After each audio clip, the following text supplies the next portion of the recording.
The sky above Paraxis burned orange and red as flames fell from the clouds. Lucas did not know he was falling.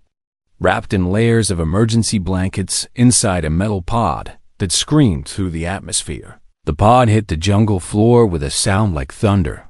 And then everything went quiet and dark hours passed before the baby cried. His lungs worked hard to pull air into his small body. The crash had killed everyone else on the colony ship. Everyone except Lucas, a child barely 2 years old, whose mother had hidden him in the escape pod moments before the ship split apart. Above the jungle, the pod's emergency systems slowly died. The distress beacon that should have brought rescue ships within days never worked properly. A circuit had burned during the impact, leaving Lucas alone on an alien world with no way to call for help. When Kessa found the pod, she had been hunting through the thick trees and vines of the jungle. She moved with the grace of a predator. Her scaled body gleamed green and gold in the filtered sunlight. Her wings folded against her back, and her claws clicked against the hard ground as she approached the strange metal object. The crying drew her attention, a sound she had never heard before. It was small and broken and desperate. Kessa tilted her dragon head and listened. The sound came from inside the metal shell.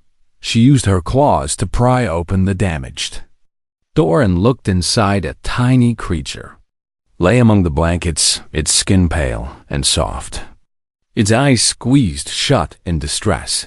The creature was not a dragon. It was not any species Kessa recognized, but something moved in her chest. Something old and deep. Her egg-laying instinct stirred. The maternal drive that dragons carried, even when they had no eggs to protect. Kessa reached in carefully, her large claws gentle as she lifted the small creature. The baby's crying stopped for a moment.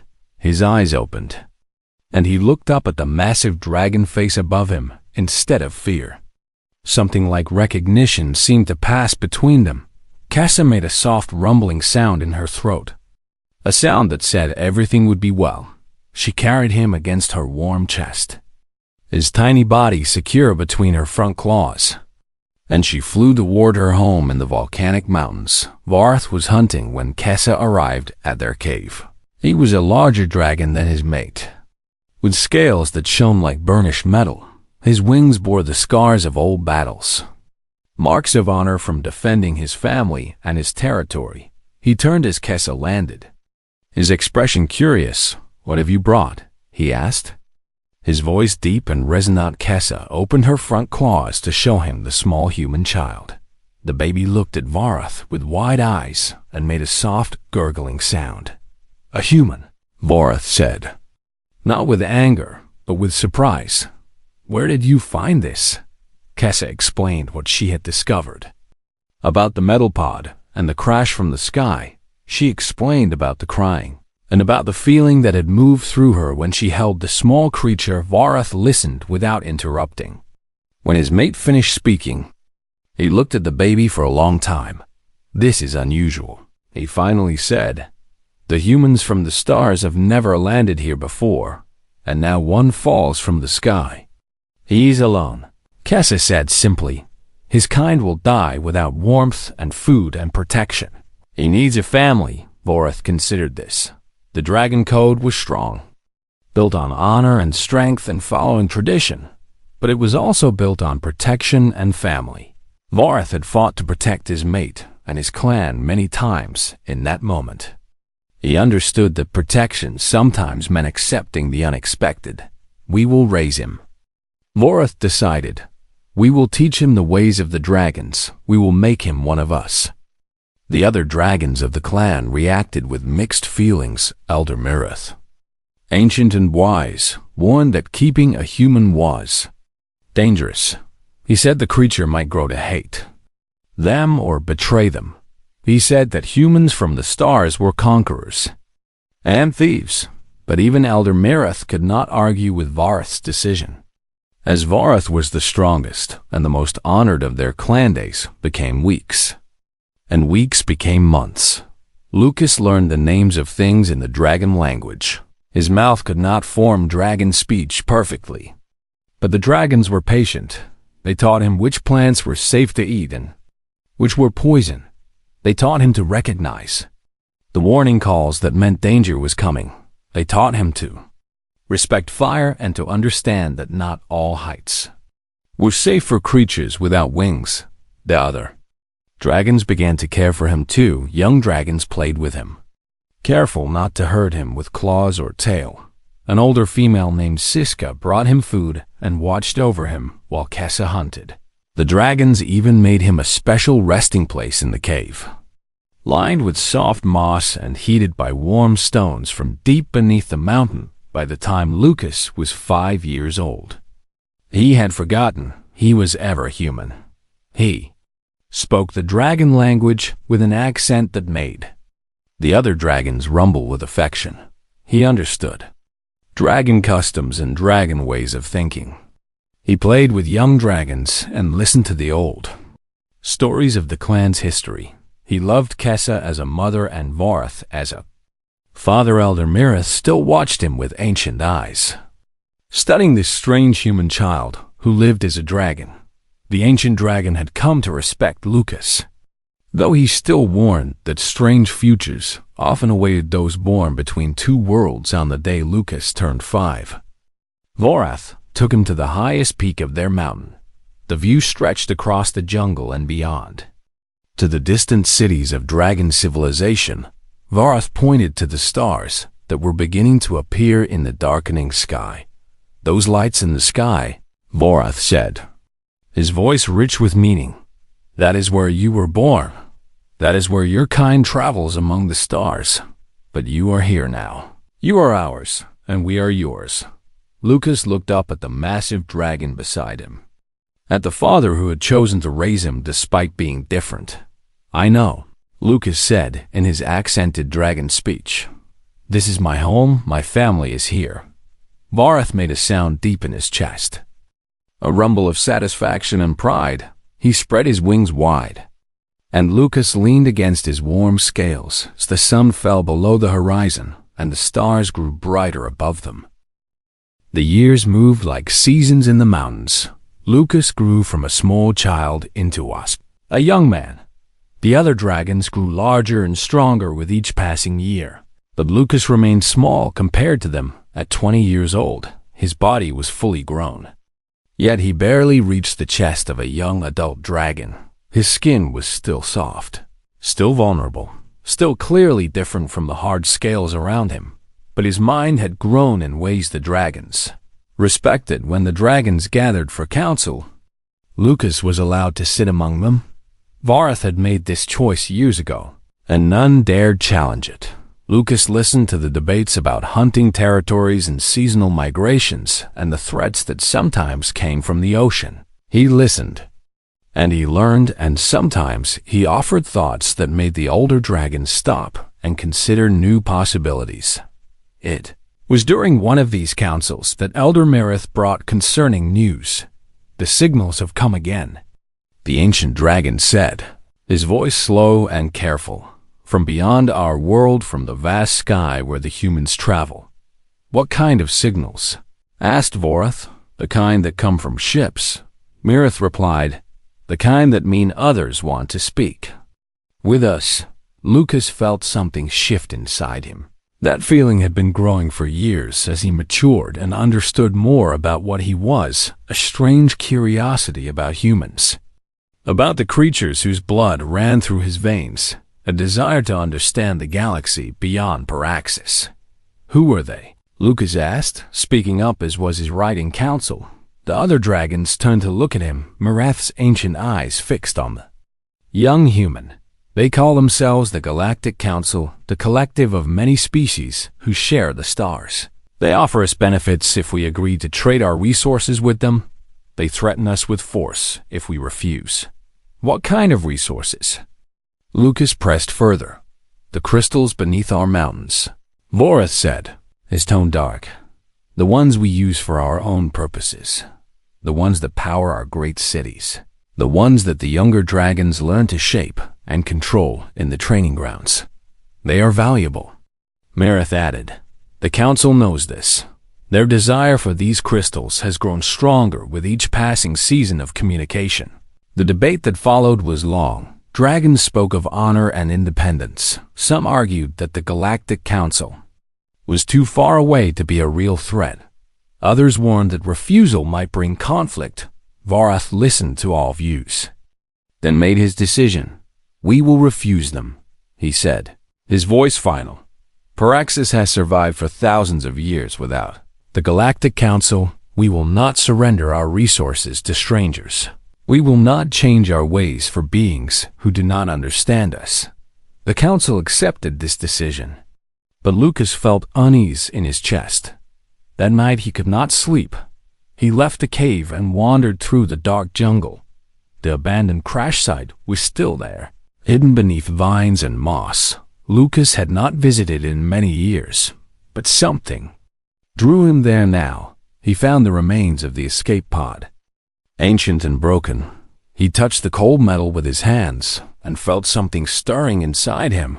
Memories that were not quite his own seemed to touch his mind. Images of stars and ships and faces he had never seen, all from a world that was not quite his, a life that had ended before it truly began. Next morning, Lucas approached Elder Mirith. The ancient dragon was resting near the warm stones, his scales catching the sunlight. Lucas sat beside him and waited for the old dragon to acknowledge him. "You have questions about humans," Mirith said finally. "You have many questions about yourself." "Yes," Lucas admitted. "Varath and Kessa have been kind. They gave me a family when they found me. They chose to love me instead of leaving me to die. But I am still human. My body is human, even if my mind thinks like a dragon." "This is true," Mirith said, turning his great head to look at the young man. "It is a strange thing to be caught between two worlds. Lucas, you are not fully dragon. No matter how hard you try, no matter how much you think like us, your body will never have wings. Your strength will never match ours. Your lifespan is shorter than ours." These words hurt, but Lucas knew they were truth. But Mirith continued, "You have gifts that no dragon possesses. Your mind sees problems differently. Your creativity comes from a perspective that is not ours. The way you solved the flooding problem in the Eastern Cavern came from your human nature, from a way of thinking that we would not have discovered. Why are you telling me this?" Lucas asked. "Because changes are coming," Mirith said, and his ancient eyes seemed to look into the future. "The Galactic Council will not accept our refusal peacefully. They may try to take what we have. The dragons are strong and brave, but strength alone may not be enough to face enemies from the stars."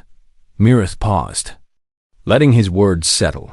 "Your dual nature may become important, Lucas. You understand both the human mind and the dragon heart. You see as humans see, but you feel as dragons feel. This could be a great strength if the time comes when we need it." Over the following months, Lucas studied everything he could about humans and the broader galaxy. He found old records in the mountains, information stored by previous generations who had encountered off-world visitors. He taught himself to read human languages with incredible effort, his pronunciation awkward, but his understanding growing. He learned that humans were scattered across many worlds. Humans served in the Galactic Council alongside dozens of alien species. Humans were traders and warriors and explorers. They had spread far from their origin world, adapting to different planets and different cultures. He also learned that the Galactic Council did not always treat beings with kindness. Different species were valued differently. Some were considered civilized and powerful. Others were dismissed as primitive or dangerous simply because their technology did not match the Council's expectations. Lucas understood suddenly that the dragons might be facing this exact judgment. The Council saw their crystalline technology as primitive. The Council saw their lack of space travel as weakness. The Council did not understand that intelligence and strength came in many forms. One day, while hunting at the edge of the mountains, Lucas saw a ship in the sky. It was human-made. the design familiar from the images he had studied. The ship landed in a clearing far enough away that the dragons did not immediately notice. But Lucas noticed. He followed the ship alone, moving through the jungle with the silence he had learned. From years of hunting, he approached carefully and saw 3 figures near the ship. 2 were alien species he recognized from his studies. A third was human. The human was a woman. Her hair dark and her uniform marking her as a military pilot. She was walking around the clearing with a scanner. Making notes, Lucas wanted to run away, but he also wanted to know more. He stepped out of the jungle slowly, showing his hands to indicate he was not a threat. The pilot turned and saw him. Her expression was shock. She shouted for the others to raise their weapons, but then her face shifted to confusion. "You," she said in the human language. "You are human." "I am." Lucas replied in the same language, his accent thick. "But I am also of this world." "What is your name?" the pilot asked, lowering her weapon slowly. "I am Lucas," he said. "And you are?" "Captain Sarah Mitchell," she replied, genuine curiosity now showing in her eyes. What in the galaxy is a human doing alone in the jungles of Paraxis? Sarah Mitchell could not stop asking questions. She wanted to know how Lucas had survived on Paraxis. His accent made it difficult sometimes, but his human knowledge and dragon perspective created a bridge between their worlds. She told him things about the Galactic Council that troubled him deeply. "They want the crystals," Sarah explained as they sat in a hidden valley far from her ship. "The Vrathi commander, Calder, he's convinced the dragons are just animals guarding valuable resources. He believes taking them will be simple." "Simple," Lucas repeated. "The human." Words strange on his tongue. "The council has decided to invade," Sarah said quietly. "In 3 weeks, a full military fleet will arrive. The plan is to overwhelm your dragon population and take the crystals by force. Calder has convinced the council that resistance will be minimal. The dragons are strong, but not intelligent, not capable of real strategy." Lucas felt ice in his chest. Varath had prepared for conflict, but he had not known the invasion was so close. 3 weeks was not enough time. "Why are you telling me this?" Lucas asked. Sarah looked away for a long moment. "Because something about this situation feels wrong. To me anyway. The council treats any species that does not match their standard image of civilization as inferior, as primitive. Even though you clearly have language and intelligence and culture, it is not right." Over the following days, Sarah returned to the same valley. She brought Lucas information about the Galactic Council's military strength. She explained their tactics and their assumptions. The council was certain of victory because they believed dragons were nothing more than intelligent animals lacking true strategic thinking, but Sarah also explained their weaknesses. They have long supply lines. She told Lucas, ships need fuel and food and replacement parts. If you could disrupt their supply line, the entire operation would struggle.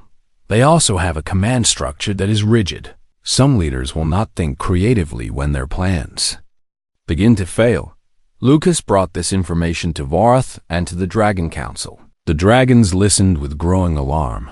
Many wanted to retreat to the deep caves and hide within the mountains. But Varath rejected this idea. Running is not the dragon way. Varath declared, "We will defend our home, but we must be smart about it. We must think like warriors, but we must also think like our young one thinks." Varath looked directly at Lucas. "You will lead us in strategy. Tell us how to fight this enemy, who assumes we are simple." The preparation was intense. For 2 weeks, the dragons trained in new ways. They studied the supply ship routes that Sarah provided. They learned to move in coordinated patterns that focused on targets rather than individual glory. They learned that victory sometimes meant choosing the moment and place of battle rather than fighting wherever the enemy appeared. Then, the invasion began, the sky filled with ships. The Galactic Council fleet descended on Paraxis like a storm. Weapons that could level mountains fired at the dragon cities. The council had expected immediate surrender or quick defeat. Instead, they found organized resistance, a dragon population that fought with intelligence and purpose. The first battles were chaotic. The dragon's superior flying ability meant they could strike from angles. The council's ground forces did not expect their knowledge of the terrain. Let them set up ambush and defensive positions that frustrated the invaders. But the council had numbers. The council had weapons designed to destroy planetary targets. Their technology was different from dragon power, but it was devastatingly effective. Days turned into weeks of battle. The dragons began to lose territory. The younger dragons were suffering. The great cities that had stood for thousands of years burned under bombardment. Kessa fought beside Lucas, protecting him though he was smaller and more fragile than the warriors around him. Lucas watched his adopted home suffer. He saw the dragons beginning to lose hope as the council's forces slowly pushed them back. He understood that strength and courage alone were not enough against an enemy with infinite resources. One night, as he stood in the command cave watching the battle unfold below, he made a decision. He went to Varus and made his proposal. "There is a way to win," he said, "but it requires something difficult, something that goes against dragon nature." "Speak," Vorath commanded. "We must think like humans, like the council thinks. We must accept that honor sometimes takes second place to survival. We must attack their command ship. We must disable their supply lines. We must target their leaders and their resources instead of meeting them in honorable combat." Some of the dragons protested. This was not the warrior way. This was sneaking and hiding and thinking instead of fighting, but Vorath saw the sense in it. "My son is right," Vorath said, using the word for adopted family with pride. "We will fight this way. We will survive, and then we will remember what we learned about adaptation and growth." The plans were made. Sarah helped coordinate. The dragons would strike the main supply depot, while an elite team led by Lucas would go after the command vessel. It was dangerous and uncertain, but it was a chance. The operation began at dawn. Sarah's stolen ship provided cover for the dragons.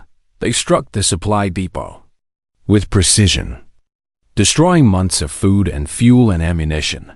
The Galactic Council fleet suddenly found itself struggling to maintain its position. Lucas led his team toward the command vessel. Kessa flew beside him, her protective instincts overriding all other concerns. They moved through shadows and fought through defenses.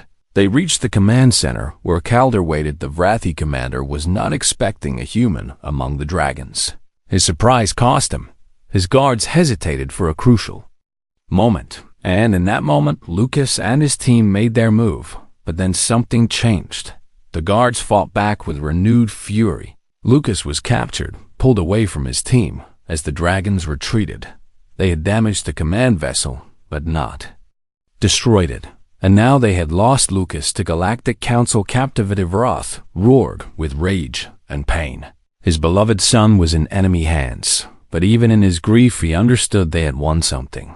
They had proven that dragons could think and adapt and change. Their culture was strong enough to accept new ideas. Their strength combined with intelligence could match the Council's technology. Now they would have to rescue Lucas, and they would have to finish what they had started. The holding cell was cold and dark. Lucas sat alone with the reality of his capture. He was no longer with the dragons. He was in the hands of beings who saw him as property, or as a tool, or as nothing at all. When Calder came to interrogate him, the Vrathi commander's surprise quickly turned to anger. A human serving dragons. Calder said with disgust, "This is the weakness I have come to expect from this galaxy. A human betraying its own kind for beasts. They are not beasts." Lucas said calmly, "They are intelligent. They understand honor and family and loyalty. The Galactic Council is the one without honor. The Council takes from others without asking. The Council assumes all who think differently are inferior. Your opinion does not matter." Calder replied, You will tell us dragon weaknesses. You will tell us the location of their deep caverns where they hide their treasures, or you will die." Lucas did not speak the secrets he knew. Instead, he talked about dragon philosophy, about the way they lived in harmony with their world, about the beauty of their culture. Calder ordered torture, but Lucas remained silent. The torture was painful. Lucas had never experienced this kind of suffering. His body was human and fragile compared to the beings who inflicted the pain, but his mind remained strong. He thought about Vareth and Kessa. He thought about why he had chosen to help the dragons, why he had decided to fight for them. He understood that some things were worth suffering for. In the detention block, other prisoners watched him. Some were human soldiers captured during the invasion. Others were alien beings who had been on the wrong side of council decisions. An old man named Henry had been held for months. A female creature with 3 eyes named Vile came from a world the council had conquered years before. "You are not fighting to win," Henry said one day. "You are fighting to prove something to them. Something about your people, about dragons, about what matters. Is that wrong?" Lucas asked. "No," Henry said. "It is the most human thing I have seen in years. It is what makes us different. From beings like Calder, we have something inside us that wants things to mean something. We do not just want to win. We want to win for the right reasons." Over the days, Lucas told them about the dragons. He explained how they lived. He described their cities and their culture and their capacity for growth and change. He talked about Vareth and Kessa and Elder Mirith. He painted pictures of a civilization that deserved to exist, to thrive, to be understood. Something changed in the hearts of those who listened. A young human guard named Patrick began to doubt his orders. He had been told the dragons were animals. He had been told the invasion was justified. But Lucas showed him another truth, a truth that his conscience had been waiting to hear. "I am not going to help you escape," Patrick said quietly. "But there are others who feel what I feel. There are soldiers and workers who do not believe in this mission anymore. If the time comes when you need help from inside the ship, people might choose to give it." Sarah Mitchell was working in secret as well. She had never truly been part of the Galactic Council's command structure. She was a pilot who had questions, and she had found her answer in Lucas. She had seen with her own eyes what the dragons were capable of. She had felt the rightness of their cause. She sent messages to other human pilots, other soldiers who had doubts. She spoke about the dragons with respect and about the Galactic Council with criticism. She was building a faction of rebels within the invasion force. Humans who had decided that order and rank and command structure did not matter more than what was right. The dragons were preparing their rescue. They had studied the ship. They had learned its weaknesses. They knew where Lucas was held, and they were planning an assault that would break through the Council's defenses. But the rescue came sooner than expected because Lucas made a choice. He started a fight in the detention block. He made enough noise that guards came. He resisted. Enough that they brought more security. He was being moved when the dragons attacked. The timing was chaotic, but it worked. Vareth and Kessa fought their way through the corridors. Their fire and claws and strength were devastating against the Council's internal defenses. Patrick and the other human rebels opened doors. They disabled security. They let the dragons move deeper into the ship. When they reached the corridor where Lucas was being held, they found him ready. Sarah Mitchell was there too. Her weapons were raised against the Council soldiers, not against the dragons. She had made her choice completely and finally. The dragons pulled Lucas to safety, and they ran. He was injured and in pain, but alive. His mother and father had come for him, and nothing else mattered. But the cost was high. The rescue had damaged the command vessel even more. The Council's leadership was in chaos. The invasion operation was falling apart. Sarah and the other rebels had turned against their own forces, fighting alongside the dragons against their former comrades on the high command deck. Calder watched his plan crumble. His certainty had become his weakness. He had underestimated the dragons. He had not expected humans to rebel. He had not imagined that a single human could convince a whole faction to abandon their duty in fury and desperation. Calder began to activate a weapon that would destroy Paraxis entirely. If the Vrathi commander could not have the crystals, then no one would have them. Not the dragons, not the council, not anyone. Lucas realized what was happening, even as the dragons struggled to get him to safety. The ship. He shouted, "We have to stop it. They are going to destroy the whole world." Vareth looked at his son with pain in his eyes. "Get to safety, Lucas. We will handle this." "No," Lucas said, and he stood up despite his injuries. "I will do it. I have to." "Do it." Before anyone could stop him, Lucas limped back toward the command deck. Vareth tried to follow, but Kessa held him back.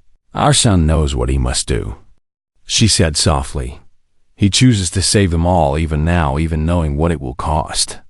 Lucas fought his way to the control center. Calder was waiting for him, waiting with weapons and with the final activation code in his claws. What happened next was written in the blood of a human who had learned to be a dragon, and the death of a commander who had learned too late that some enemies could never be conquered through force alone.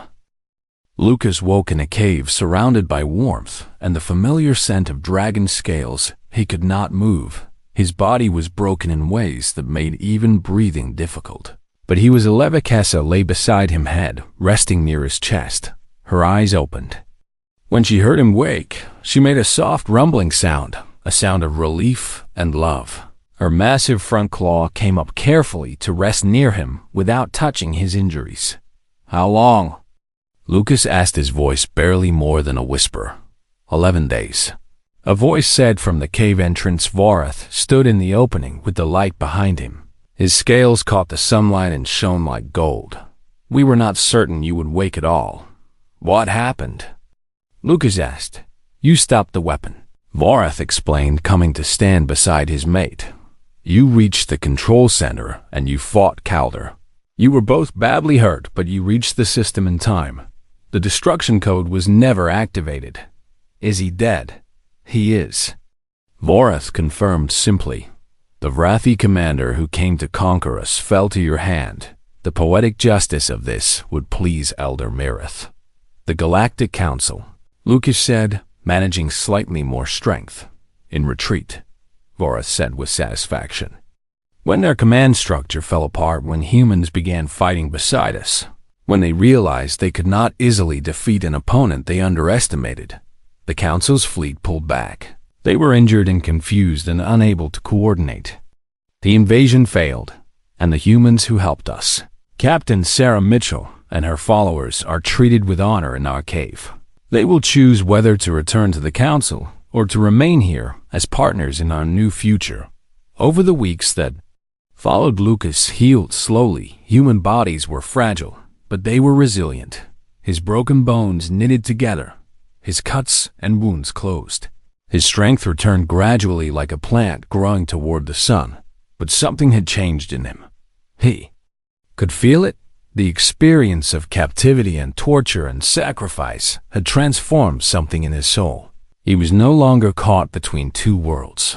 He had chosen a third path, the path of bridge and healer and teacher when he was strong enough to walk again. Lucas limped out of the cave. The sun felt warm on his skin. The jungle sounds felt familiar and comforting. The dragons welcomed him not as the strange human child they had raised, but as one of their own council members. A voice that carried weight and meaning. Elder Mirith was waiting for him in the old meeting place. The ancient dragon's eyes were bright despite his age. "You have become what I thought you might become," Mirith said. "You are the bridge, Lucas. A person who can speak both languages, who can understand both hearts, who can help two very different peoples find harmony." "I don't feel like a bridge," Lucas admitted. "I feel like I am just trying to survive." "That is wisdom," Mirith replied. "Those who understand they are falling often know how to move gracefully. Those who believe they are flying often crash. The best bridges are made by those who do not think of themselves as special." The work of building new relationships began. Sarah Mitchell became an official representative between the dragons and the humans who had rebelled against the Galactic Council. Together with Lucas, she helped create agreements that respected both cultures. She brought news that the Galactic Council was being reformed, that voices were demanding accountability for the invasion, that beings were questioning the old assumptions about what civilization meant. Lucas taught young dragons and young humans about each other. The dragon youth learned that humans had strengths beyond physical power. They learned that creativity and problem-solving and moral courage were valuable.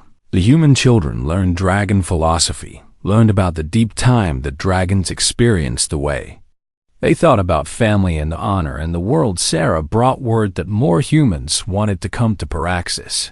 Some wanted to learn from the dragons. Others wanted to escape the rigid hierarchies of the Galactic Council. They came and they stayed. And they made their homes in the shadow of dragon cities. 1 year after the invasion, Lucas stood on the high peak with Vareth and Kessa. The three of them looked out at a changing world. Dragon cities now had human districts. Human travelers walked the jungle trails with dragon guides. The crystals were still protected, but they were shared now. A partnership had been formed that honored both peoples. Do you regret it? Vareth asked. Do you ever wonder what your life would have been if that crash pod had never landed here? Lucas thought carefully about this question. He thought about the parents he would never know, the human world that had never gotten the chance to raise him. He thought about all the suffering he had endured, all the pain he had experienced. No, he said finally. I was given a gift when I was too small to choose. I was given a family that loved me, a home that accepted me, a purpose that matters. This is the only life I want. Kessa made her soft rumbling sound, and Lucas felt the vibration in his chest. It was a sound that meant everything. He had learned long ago what the dragons understood in their bones. Some bonds were deeper than biology. Loyalty and love and family were not determined by genetics or species. They were determined by choice, and Lucas had chosen this family, had chosen him, and that choice had changed everything when the new Galactic Council representatives came to Paraxis to sign the formal treaty recognizing dragon sovereignty and independence.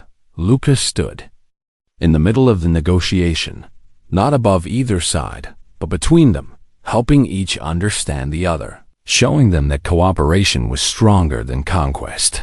That understanding was more powerful than force, that one person with the courage to be different could reshape the galaxy. The representatives asked Lucas what he wanted for himself. What position would he hold? What would be his title and rank? I want to teach, he said simply. I want to help people understand each other. I want to be the bridge between those who are different. I want to show that we are strongest when we accept each other, not in spite of our differences, but because of them. And that is what Lucas did. For the rest of his life, he moved between worlds, teaching humans about dragons, teaching dragons about humans, building understanding where there had been only fear and assumption. He never forgot that he had been abandoned as an infant, that he should have died alone in a crash pod on an alien world. But instead, he had been found by Kessa, a dragon who trusted her instinct, a dragon who chose love over fear.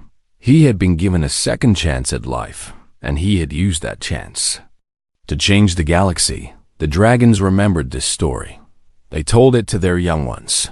They said that sometimes the greatest strengths came in unexpected forms, that sometimes the smallest creature could teach the largest lessons, that sometimes a single act of compassion could reshape the future. And Lucas remembered it too, when he was old and tired and looking back at a long life well lived.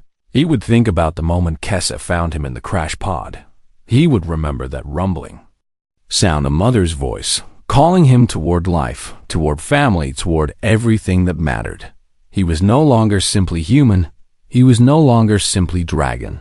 He was something new, something the galaxy had never seen before, a living reminder that different did not mean wrong, that strange connections could be the strongest ones, that sometimes the child they tried to abandon could become the savior they never expected.